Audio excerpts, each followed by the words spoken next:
بسم اللہ الرحمن الرحیم۔ السلام علیکم۔ اسپرٹ آف اسلام چینل میں ایک بار پھر خوش آمدید۔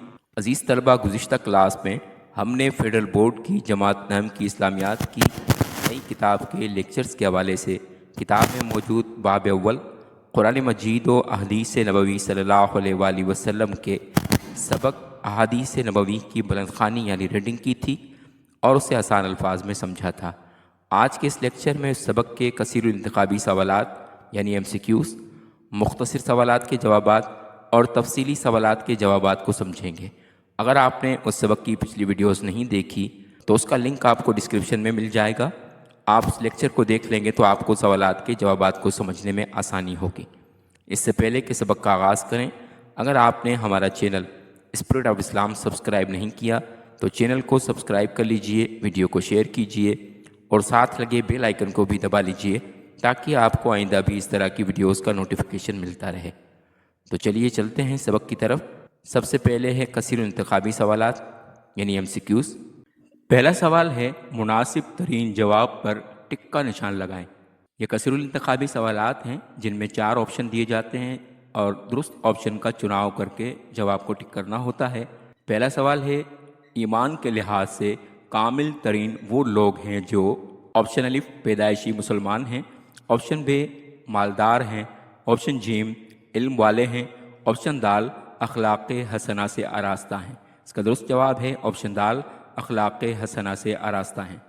دوسرا سوال ہے روزی میں فراخی اور عمر میں برکت ہوتی ہے، آپشن الف تجارت سے، آپشن ب صلہ رحمی سے، آپشن جیم زراعت سے، آپشن دال ملازمت سے۔ اس کا درست جواب ہے آپشن ب صلہ رحمی سے۔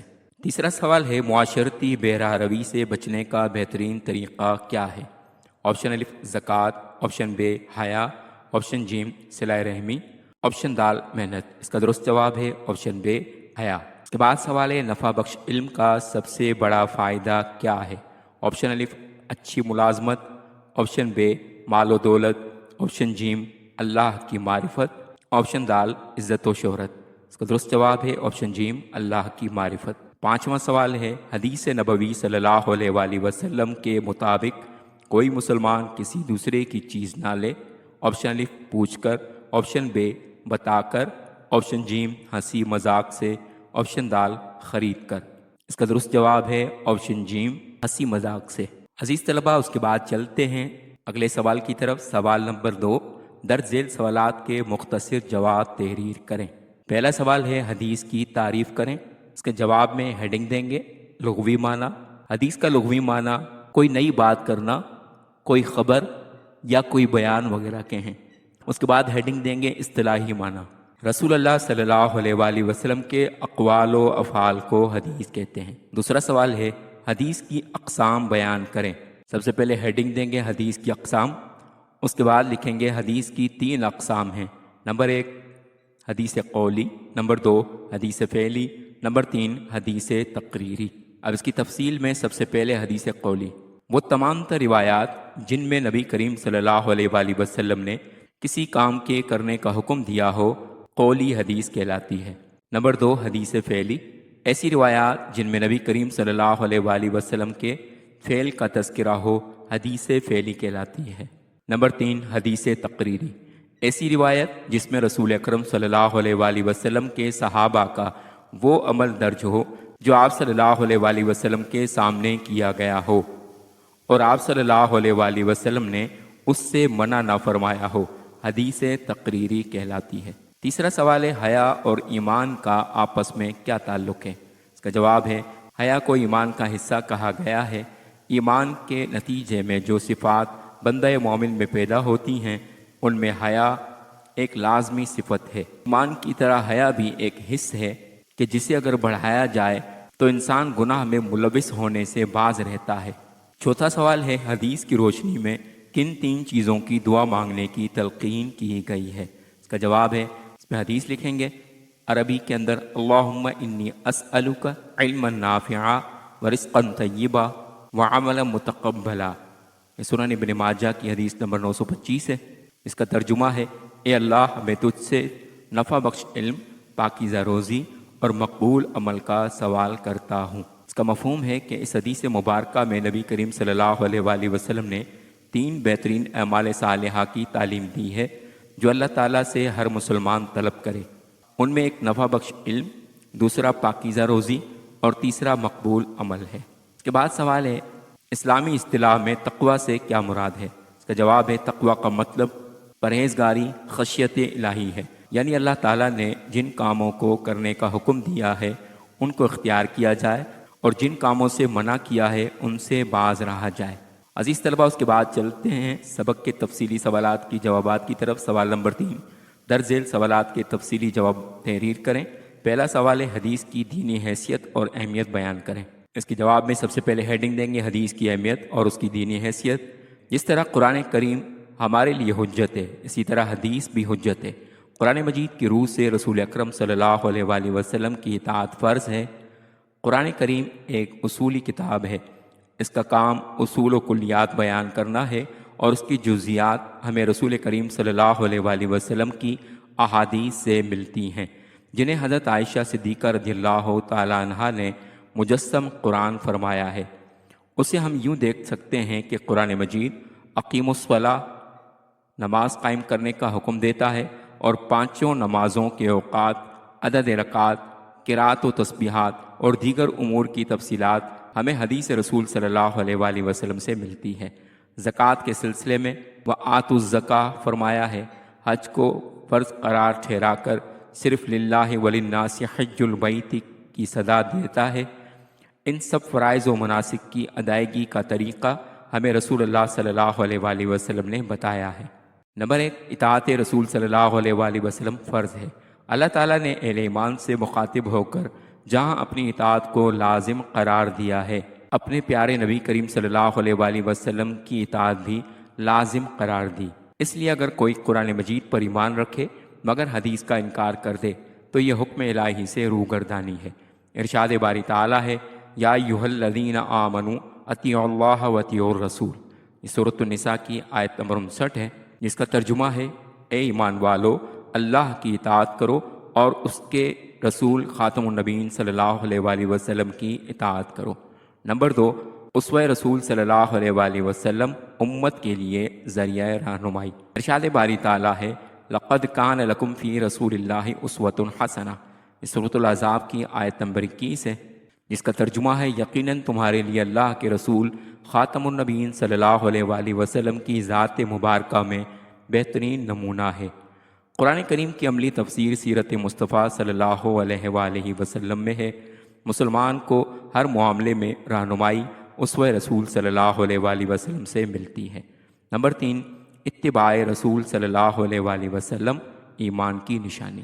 اللہ تعالیٰ نے اپنی ذات اور قرآن پر ایمان لانے والوں کو نبی کریم صلی اللہ علیہ وآلہ وسلم کی اتباع کا حکم دیا ہے، یعنی ایمان کی تکمیل رسول اللہ صلی اللہ علیہ وآلہ وسلم کی سنت کی اتباع سے ہوتی ہے۔ فآمنوا باللہ ورسولہ النبی الأمی الذی یؤمن باللہ وکلماتہ واتبعوہ لعلکم تہتدون، یہ سورۃ الاعراف کی آیت نمبر 158 ہے، جس کا ترجمہ ہے تو ایمان لاؤ اللہ پر اور اس کے رسول پر جو نبی امی ہیں، جو خود بھی اللہ اور اس کے رسول کے کلمات پر ایمان رکھتے ہیں، اور ان کی پیروی کرو تاکہ تم ہدایت پاؤ۔ نمبر 4، رسول اللہ صلی اللہ علیہ وآلہ وسلم کی نافرمانی، حکم الہی کی خلاف ورزی۔ اگر کوئی شخص حضور اکرم صلی اللہ علیہ وآلہ وسلم کے حکم کے مطابق نہیں چلتا تو وہ قرآن اور آپ صلی اللہ علیہ وآلہ وسلم کی نافرمانی کے ساتھ ساتھ در حقیقت اللہ تعالیٰ کی نافرمانی کا مرتکب ہوتا ہے۔ قرآن مجید میں ارشاد ہے وما آتاکم الرسول فخذوہ وما نہاکم عنہ فانتہوا، سورۃ الحشر کی آیت نمبر 7 ہے، جس کا ترجمہ ہے اور جو کچھ رسول خاتم النبیین صلی اللہ علیہ وآلہ وسلم تمہیں عطا فرمائیں تو اس سے لے لو، اور جس سے تمہیں منع فرمائیں تو اس سے رک جاؤ۔ اس آیت مبارکہ میں جو اصول بیان کیا گیا ہے اس کا اطلاق آج کے زمانے میں کرنے کے لیے قرآن مجید کے ساتھ نبی کریم صلی اللہ علیہ وآلہ وسلم کی سنت کی اتباع یقینی بنانا ضروری ہے۔ اس کے بعد اگلا سوال ہے احادیث نبویہ میں کن اخلاقی اوصاف کی تعلیم دی گئی ہے، وضاحت کریں۔ کہ جواب میں سب سے پہلے یہ حدیث مبارکہ لکھیں گے اکمل المؤمنین ایمانا احسنہم خلقا وخیارہم خیارہم لنسائہم۔ یہ مسند احمد کی حدیث نمبر 5193 ہے، اس کا ترجمہ ہے مومنوں میں ایمان کے لحاظ سے کامل ترین وہ لوگ ہیں جن کا اخلاق اچھا ہو، اور ان میں بہترین لوگ وہ ہیں جو اپنی عورتوں کے ساتھ بہتر ہیں۔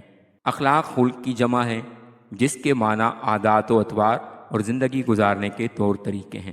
انسان کی اصل پہچان اس کے اخلاق سے ہوتی ہے کہ وہ کس انداز سے لوگوں سے برتاؤ کرتا ہے۔ اس حدیث مبارکہ میں نبی کریم صلی اللہ علیہ وآلہ وسلم نے بہترین اعمال و اخلاق کو ایمان کامل قرار دیا ہے۔ عورتوں کے ساتھ بہترین برتاؤ کو خاص طور پر اس حدیث مبارکہ میں موضوع بنایا گیا ہے۔ نمبر 1، حسن اخلاق۔ اللہ تعالیٰ کی مکمل اطاعت اور فرما برداری ایمان کا تقاضا ہے، اور ایمان کی علامت اچھے عادات و اطوار ہیں۔ اخلاق حسنہ میں وہ تمام اچھی عادات اور خوبیاں شامل ہیں جو انسان کی شخصیت کو بہت خوبصورت بناتی اور اس کی ذات کو سنوارتی ہیں۔ ان اخلاق حسنہ میں سچائی، امانت و دیانت، صبر و استقلال، ایثار و قربانی، عفو و درگزر، محبت و رحمت، طہارت و پاکیزگی، عفت و حیا، صلہ رحمی، بڑوں کا ادب، چھوٹوں پر شفقت، والدین اور رشتہ داروں سے حسن سلوک، اور اللہ تعالیٰ کی مخلوق کے ساتھ حسن سلوک وغیرہ شامل ہیں۔ یہ ایسی اقدار ہیں جن پر عمل کر کے ایک مسلمان اپنی شخصیت کی بہترین تعمیر و تشکیل کرتا ہے۔ اسلام میں حسن اخلاق کو اختیار کرنے کی بہت تاکید فرمائی گئی ہے، اور اس کو ایمان کامل کی نشاندہی و علامت قرار دیا گیا ہے۔ رسول اللہ صلی اللہ علیہ وآلہ وسلم کی ذات اقدس خلق عظیم کا اعلیٰ نمونہ ہے، اور ارشاد الہی ہے وَإِنَّكَ لَعَلَىٰ خُلُقٍ عَظِيمٍ۔ سورۃ القلم کی آیت نمبر 4 ہے، اس کا ترجمہ ہے اور بے شک آپ اخلاق کے اعلیٰ مرتبے پر ہیں۔ نبی کریم صلی اللہ علیہ وآلہ وسلم نے اپنی بعثت اور تشریف آوری کا مقصد بھی اخلاق حسنہ کی تشکیل قرار دیا ہے۔ ارشاد نبوی ہے انما بعثت لأتمم مکارم الاخلاق۔ یہ بہقی شریف کی حدیث نمبر 20571 ہے، جس کا ترجمہ ہے بے شک مجھے اخلاق حسنہ کی تکمیل کے لیے بھیجا گیا۔ اہل ایمان اپنے ایمان میں کامل و اکمل اس وقت ہو سکتے ہیں جب وہ حسن اخلاق سے آراستہ ہوں۔ نمبر 2، عورتوں سے حسن سلوک بہترین عمل۔ انسانی معاشرہ مرد و زن کے وجود سے تشکیل پاتا ہے، اور معاشرے کی بنیادی اکائی خاندان ہے۔ خاندان میں سب سے محترم رشتہ والدین، بھائی بہن اور دیگر قریبی رشتہ دار ہیں۔ ان سب کے ساتھ صلہ رحمی کرنا بہترین اخلاق ہے۔ ان رشتہ داروں میں گھر اور خاندان کی خواتین بھی شامل ہیں۔ ایک مرد کا عورت سے رشتہ ماں، بہن، بیٹی اور بیوی کا ہے۔ ان سب کے ساتھ حسن سلوک سے پیش آنا اور ان کے ساتھ خصوصی محبت و شفقت اور خیر خواہی کا تعلق رکھنا بہترین عمل ہے۔ اللہ تعالیٰ نے والدین کے ساتھ حسن سلوک کا حکم دیا ہے، اور اہل خانہ کے ساتھ حسن معاشرت کی تلقین فرمائی ہے۔ ارشاد الہی ہے، سورۃ النساء کی آیت نمبر 19 ہے وَعَاشِرُوهُنَّ بِالْمَعْرُوفِ۔ اس کا ترجمہ ہے اور ان کے ساتھ حسن سلوک کا برتاؤ کرو۔ عورتوں کے ساتھ خیر و بھلائی یہ ہے کہ ان کا احترام کیا جائے، ان سے حسن سلوک کیا جائے، ان کے حقوق ادا کیے جائیں، انہیں حقیر و کمتر نہ جانا جائے، ان کے ساتھ شفقت، محبت، خیر خواہی اور نرمی کی جائے۔ نبی کریم صلی اللہ علیہ وآلہ وسلم نے یہ نصیحت فرمائی وَاسْتَوْصُوا بِالنِّسَاءِ خَيْرًا۔ یہ بخاری شریف کی حدیث نمبر 5186 ہے، اس کا ترجمہ ہے اور عورتوں کے ساتھ بھلائی کی وصیت قبول کرو۔ حاصل حدیث، ہمیں چاہیے کہ ہم اخلاق حسنہ کو اپنائیں اور عورتوں کے ساتھ بھلائی اور خیر خواہی سے پیش آئیں۔ خواتین کے ساتھ حسن سلوک اور نرمی بہترین اخلاق ہے، اور بہترین اخلاق ہی ایمان کامل کا حامل ہے۔ اس کے بعد سوال نمبر 3 ہے، چھوٹوں اور بڑوں کے حقوق و احترام کے بارے میں تعلیمات نبوی صلی اللہ علیہ وآلہ وسلم بیان کریں۔ اس جواب میں سب سے پہلے حدیث لکھیں گے مَن لَّمْ يَرْحَمْ صَغِيرَنَا وَيَعْرِفْ حَقَّ كَبِيرِنَا فَلَيْسَ مِنَّا۔ یہ سنن نبی داؤد کی حدیث نمبر 4943 ہے، اس کا ترجمہ ہے نبی اکرم صلی اللہ علیہ وآلہ وسلم نے فرمایا جو ہمارے چھوٹوں پر رحم نہ کھائے اور ہمارے بڑے کا حق نہ پہچانے، یعنی اس کا ادب و احترام نہ کرے، تو وہ ہم میں سے نہیں۔ اس کا مفہوم ہے دین اسلام انسانوں کے ساتھ حسن سلوک کی تعلیم دیتا ہے۔ انسانی معاشرے میں انسانوں کی معاشرتی حیثیت سے قطع نظر ان کے ساتھ اخلاق سے پیش آنے کی تعلیم دی گئی ہے۔ اس حدیث مبارکہ میں نبی کریم صلی اللہ علیہ وآلہ وسلم نے ان لوگوں کو تنبیہ کی ہے جو بچوں کے ساتھ رحم اور بڑوں کا ادب نہیں کرتے۔ امت مسلمہ کا ہر فرد اس اخلاق حسنہ سے آراستہ ہوتا ہے کہ وہ اپنے سے کم عمر یعنی بچوں کے ساتھ شفقت، محبت اور نرمی و رحمدلی سے پیش آتا ہے، جبکہ اپنے بڑوں کے حقوق کو سمجھنے والا اور ان کا ادب و احترام کرنے والا ہوتا ہے۔ نمبر 1، چھوٹوں پر رحم۔ رحم کرنا اللہ تعالیٰ کی صفت ہے۔ نبی کریم صلی اللہ علیہ وآلہ وسلم بھی رحمت للعالمین ہیں۔ اہل ایمان کو بھی اس صفت کو اختیار کرنے کا حکم دیا گیا ہے۔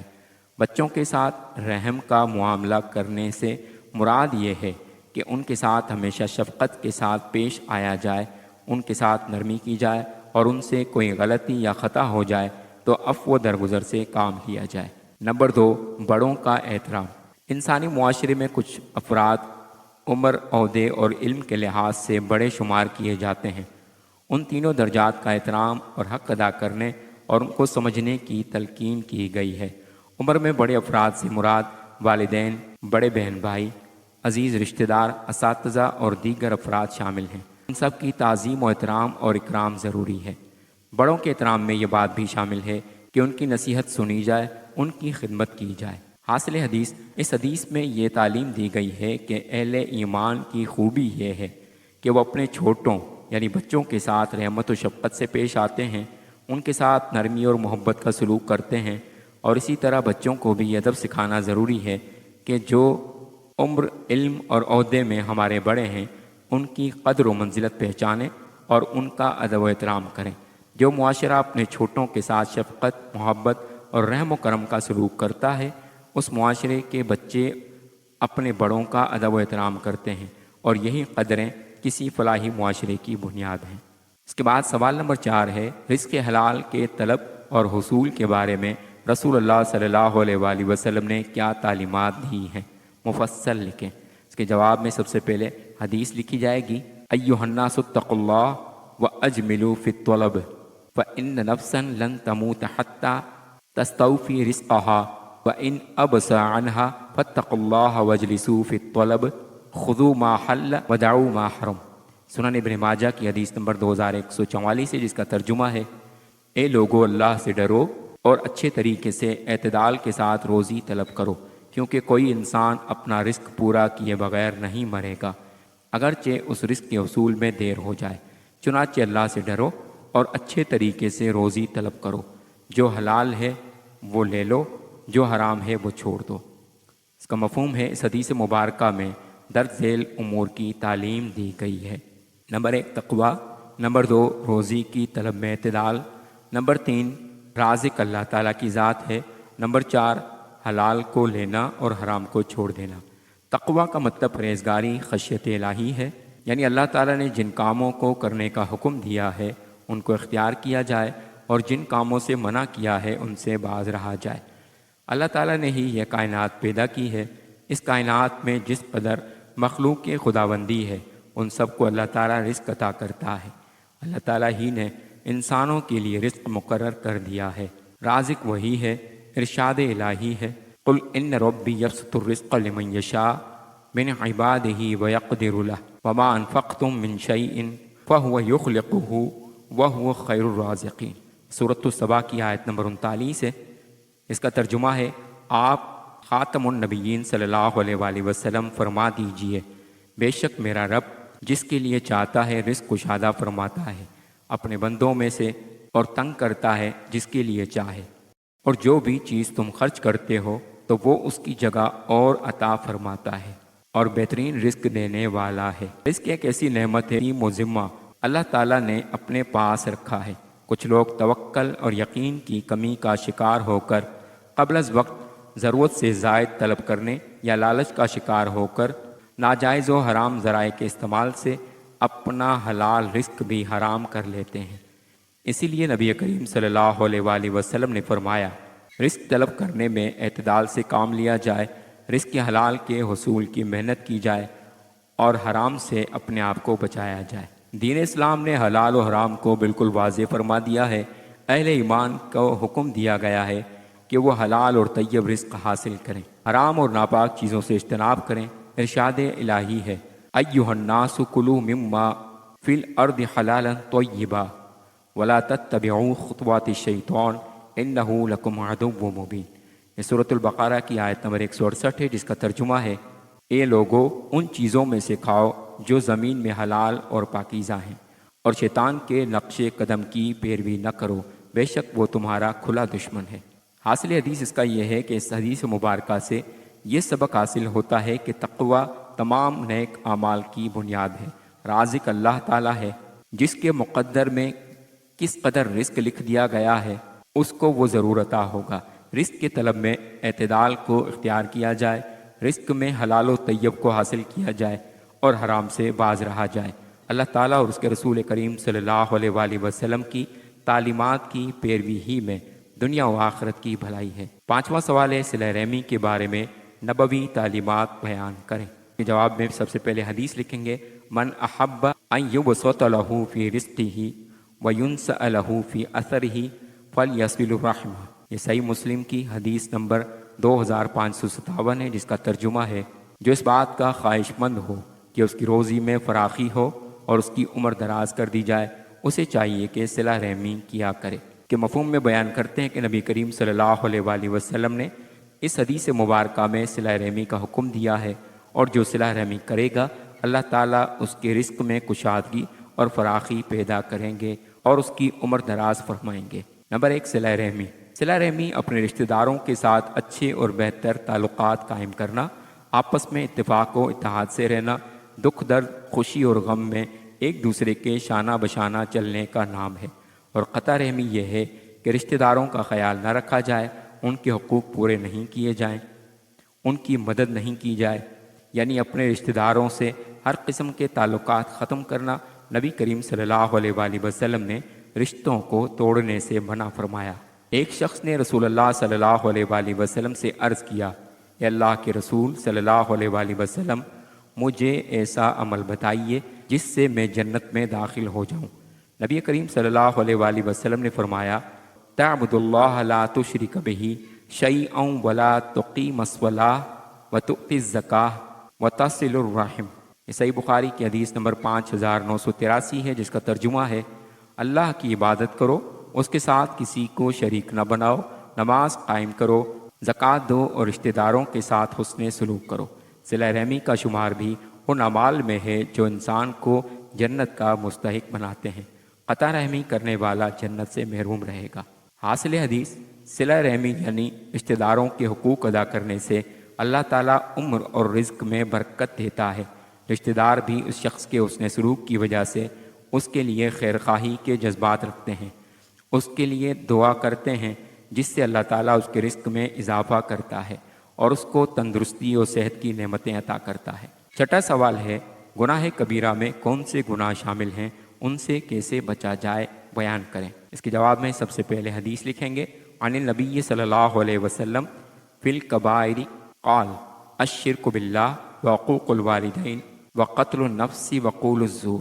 یہ صحیح مسلم کی حدیث نمبر 88 ہے، جس کا ترجمہ ہے رسول اللہ صلی اللہ علیہ وآلہ وسلم سے کبیرہ گناہوں کے متعلق پوچھا گیا تو آپ صلی اللہ علیہ وآلہ وسلم نے فرمایا، اللہ کے ساتھ کسی کو شریک ٹھہرانا، ماں باپ کی نافرمانی کرنا، کسی کی جان لینا اور جھوٹی گواہی دینا۔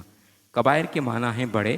حدیث مبارکہ میں اس سے مراد بڑے اور کبیرہ گناہ ہیں، جن میں سے 4 کا اس حدیث مبارکہ میں ذکر کیا گیا ہے۔ یہ بڑے گناہ اسلام کی بنیادی تعلیمات کے منافی ہیں۔ ارشاد الہی ہے، ان تجتنبوا کبائر ما تنہون عنہ نکفر عنکم سیئاتکم وندخلکم مدخلا کریما۔ یہ سورۃ النساء کی آیت نمبر 31 ہے، جس کا ترجمہ ہے، اگر تم ان بڑے گناہوں سے بچتے رہو جن سے تمہیں روکا گیا ہے تو ہم تمہارے چھوٹے گناہ معاف کریں گے اور ہم تمہیں عزت والے مقام میں داخل کریں گے۔ نمبر 1، اللہ تعالیٰ کے ساتھ کسی کو شریک ٹھہرانا۔ شرک اللہ تعالیٰ کی ذات، صفات اور افعال میں کسی غیر کو شریک کرنے کا نام ہے۔ اللہ تعالیٰ کے ساتھ کسی کو شریک کرنا سب سے بڑا گناہ ہے۔ توبہ کے بغیر مشرک کی بخشش نہیں ہے۔ اگر وہ بغیر توبہ کے مر گیا تو ہمیشہ ہمیشہ جہنم میں رہے گا۔ اللہ تعالیٰ کا ارشاد ہے، ان اللہ لا یغفر ان یشرک بہ ویغفر ما دون ذلک لمن یشاء۔ سورۃ النساء کی آیت نمبر 48 ہے، اس کا ترجمہ ہے، بے شک اللہ اس بات کو معاف نہیں کرتا کہ اس کے ساتھ شرک کیا جائے اور جو گناہ اس کے علاوہ ہے جس کے لیے چاہے گا معاف فرما دے گا۔ نمبر 2، ماں باپ کی نافرمانی کرنا۔ والدین سب سے بڑی نعمت ہیں۔ والدین کی عزت توقیر میں ہی اولاد کی سعادت ہے۔ اسلام میں والدین کے ساتھ حسن سلوک کا حکم دیا گیا ہے۔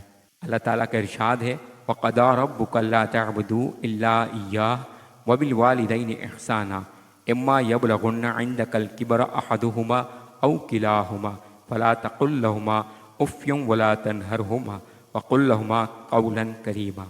سورۃ الاسراء کی آیت نمبر 23 ہے، جس کا ترجمہ ہے اور آپ کے رب نے حکم فرمایا کہ تم اس کے سوا کسی کی عبادت نہ کرو اور والدین کے ساتھ اچھا سلوک کرو۔